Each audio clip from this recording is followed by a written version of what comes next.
Les baleines à bosse viennent tous les ans de l'Antarctique jusqu'en Polynésie pour se reproduire et mettre au monde leurs baleineaux. Elles se rapprochent des côtes pour se mettre à l'abri des prédateurs, comme les requins du large ou les orques.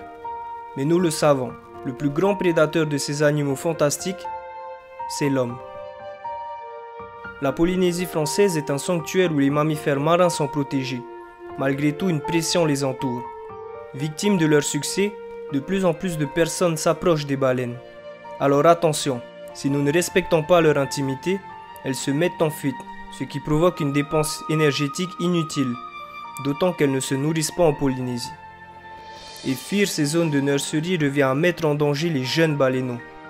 L'approche est donc réglementée par la direction de l'environnement. Il est interdit d'observer les baleines dans les lagons, les baies et les passes.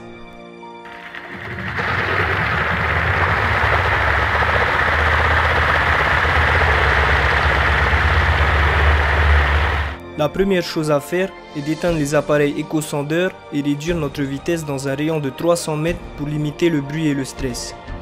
Ensuite, nous devons analyser la situation, prendre le temps d'observer les animaux et leur comportement.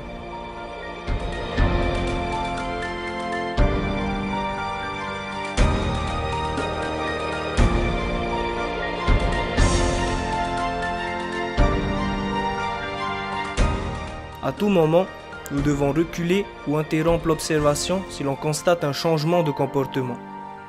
Un baleineau non accompagné ou un nouveau-né avec sa peau encore rose et sa nageoire dorsale molle.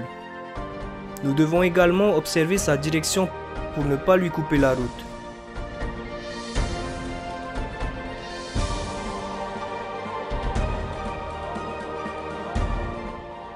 Notre trajectoire d'approche est très importante. Elle doit se faire aux 3/4 arrière, puis suivre un cap parallèle. L'approche frontale ou la pourchasse à l'arrière sont interdites. Chaque nouveau bateau sur la zone doit veiller à rejoindre les embarcations déjà présentes, groupées et du même côté de la baleine pour ne pas l'encercler. La distance d'approche est également réglementée par le code de l'environnement. Pour un adulte accompagné ou non d'un baleineau, on ne doit pas s'approcher à moins de 100 mètres. En ce qui concerne la position avec le récif, si la distance est suffisante, nous devons toujours nous positionner côté récif. Si ce n'est pas le cas, l'observation est impossible, ou en dehors de la zone des 300 mètres. Pour la mise à l'eau, les nageurs doivent rester groupés et évoluer dans le même sens que les baleines jusqu'à une distance de 30 mètres.